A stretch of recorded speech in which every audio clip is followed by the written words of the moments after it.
defensive effort tonight with the forced turnovers, the steals, and kind of everything you did on that end of the floor. How much of that was that a priority for you guys going into this game to be dominant on that end of the floor?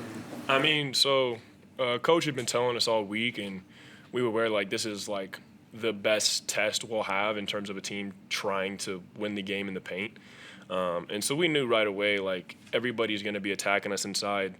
And obviously, Ware's, like a all-conference level big and extremely talented. And, they're four-man too. Like, I knew I was going to have a big responsibility. And so coming into this game, like, I knew that, me, Juan, and Rink are really going to have to, like, set the tone in order for us to really get any momentum going. And, obviously, got off to, like, a little bit of a slow start in the game with Ware getting some easy ones. But then, once everybody kind of got going and got it figured out, we really got to – it's kind of like it really got our offense fired up. And that's when, he started going crazy. And, he has some amazing defensive plays himself. But, yeah, every game I go into, I'm just locked in on, like, my defensive assignments and just try to let the rest of the stuff figure itself out. On your mind. Okay. Yeah, no, go Wilson. Keisei, when you got hot in the second half, just how do you what was going right for you, and how were you able to find your rhythm there? I think once I start making the shot, I think I also start moving well too. So that's what makes me like special. Like I feel like, but like I also gotta start playing from the beginning. Like. Yeah, but once I get rhythm, like I have 100% confidence. Just play hard. Yeah. How special is it to do that in front of your family? It was it was awesome to see with my family here, to show them big win against Indiana. That was awesome. That was great. If I can add on top of that, like one of the things that like makes Keisei so special is, he can have like a series of games when. Like he hasn't been like he was tonight.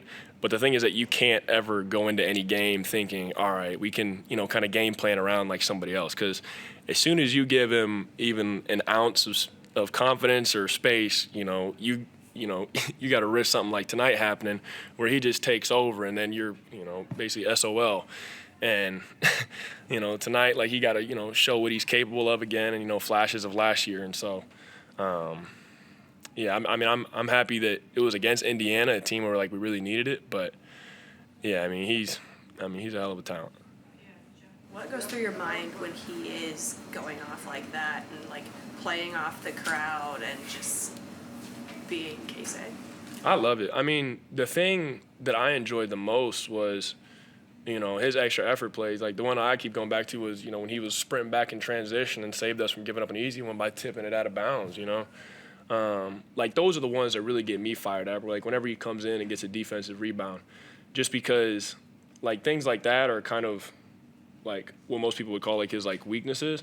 And so once he's like really rolling in that aspect, I know that the other stuff is going to be elite. And, it's really fun to be out there just because, it's amazing to watch. Obviously it's fun to watch from the stands, but, when you're huffing and puffing, trying to figure out where the next one's going to come, and then you just see Keisei lob one from 30 feet and it cashes out. You're like, oh, thank God. It definitely helps you just build momentum out of kind of some very stagnant times during the game. What do you defensively? What do you have to do? What are the challenges of a bigger front court with Ware and Renew, where you're giving up a couple inches, having to guard them? The biggest thing is just trying to make sure that they know it's not going to come easy.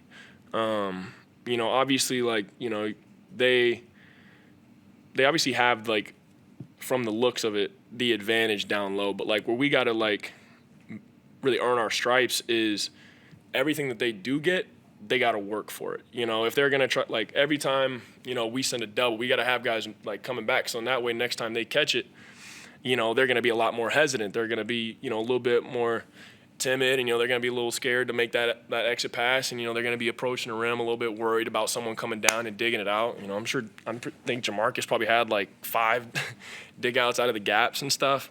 And, it really just comes down to heart, Like, I've never been, like, the biggest dude outside of high school. Like I've always been, playing from behind. And I mean, I kind of love that just because then when we do pull it out tonight, it just means even more because it's like, they're supposed to be like the better front court, whatever it is. And like I know I'm up here talking, but Rink and Juan all had their moments. Like Juan just kind of got the short end of the stick with foul trouble, but that's kind of what makes us dangerous is we got 3 guys that can come and like have super impactful games down low and just make the little plays we need to keep teams like that at bay and not let them get a lot of momentum going down there. To either one of you, how much of a statement is this, especially following Minnesota to go on a run and to get 2 big back-to-back Big Ten wins with the start that you've had this season? So Minnesota's always just going to be lingering back there. That's one we definitely wish that we could play again. But it kind of did a lot for us because kind of similar to tonight, against Minnesota, we did an amazing job in the first half.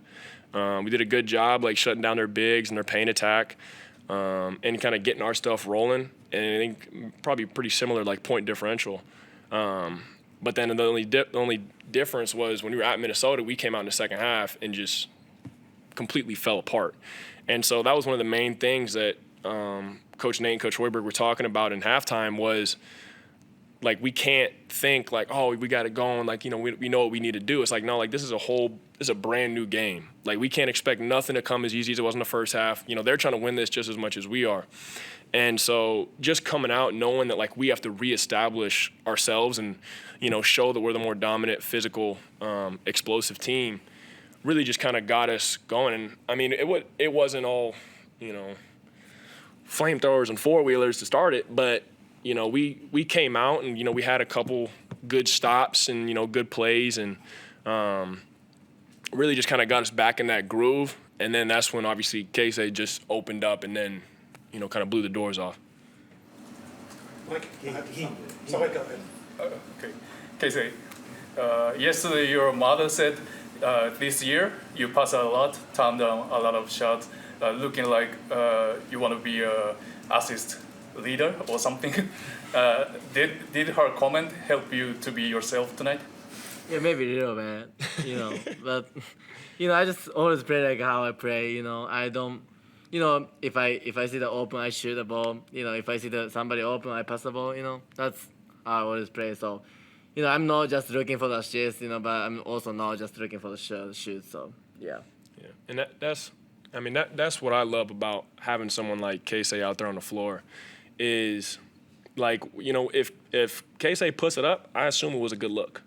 It's one of those things where as soon as he's really good with making the right play, and at the same time, like calling his own number when he feels he's got it going. And there's times, he'll come off a handoff, just push it ahead, cut to the corner, whatever it is. And then tonight, it was one of those things when he was coming up, he's like, Joe. He's like he's trying to get it, and he's letting it go. That's when he got got sent to the line for 3 of them, kind of kept the lead going. And I don't ever want him to become like a pass first player. That's what makes him elite, is that other teams have to know if you fall asleep on him, he's going to burn you. And if he doesn't, you better be careful, because if he does, it's going to become a, what would you call it, a little stampede that you can't slow down. So. Thank you, everybody. Thank y'all. Thanks, guys.